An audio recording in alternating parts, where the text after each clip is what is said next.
అమూల్య, నీకు బుద్ధి జ్ఞానం ఏమైనా ఉన్నాయా? పిల్లాన్ని కూడా పట్టించుకోకుండా ఏమిటి ఆలోచన?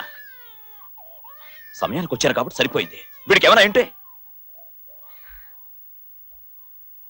ఏమవుతుంది? మా అయితే చేస్తాడు అంతేగా. నువ్వు తల్లివా? చిచి, నేను తల్లినో కథ తర్వాత చెప్తాను. అసలు ముందు నువ్వు నా మొగుడువా కాదా? అమూల్య! బాబు,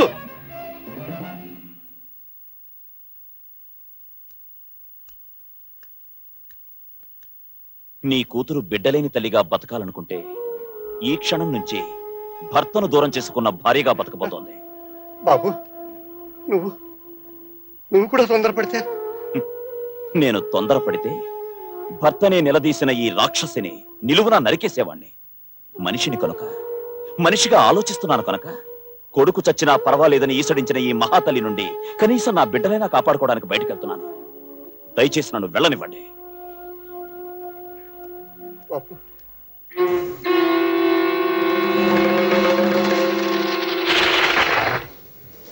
ఆనాడే నా కన్న కూతురు చచ్చిపోయింది అనుకో. నా అల్లుడి జీవితం నాశనం చేసింది నేనే. అతని బతుకు బాగు చేసి కనీసం అతను సుఖంగా బతుకుంటే చూడాలని ఆరాటపడ్డాను. అందుకేనా నీ దగ్గరికి చేరి నీ పాత జ్ఞాపకాలు తట్టి లేపాను. మీ ఇద్దరిని రెచ్చగొట్టాను. మీ ఇద్దరిలో ఎవరో ఒకరిని పెళ్లి చేసుకున్నా కనీసం అతను సుఖపడతాడు. ఆ విధంగా నేను చేసిన పాపానికి ప్రాయశ్చిత్తం జరుగుతుందని ఆరాటపడ్డాను. కానీ ఆ రాక్షసు మళ్ళీ ఇక్కడికి వచ్చింది. అతన్ని చిత్రహింసలు పెట్టడానికే తిరిగి వచ్చిందని నాకు తెలుసమ్మా. దాని బారి నుంచి అతన్ని ఎవరు కాపాడతారు? అందుకు మేమున్నాం. ఇప్పటిదాకా రామకృష్ణతో జీవితం పంచుకోవాలని ఆశపడ్డాం. కానీ ఇప్పుడు రామకృష్ణ సంసారం బాగుపడడానికి ప్రయత్నం చేస్తాం. అది మీరు అనుకున్నంత సులభం కాదమ్మా. సులభం అనుకుని చేయడం లేదు అంకుల్. అవసరం అనుకుని చేస్తాం, సాధిస్తాం.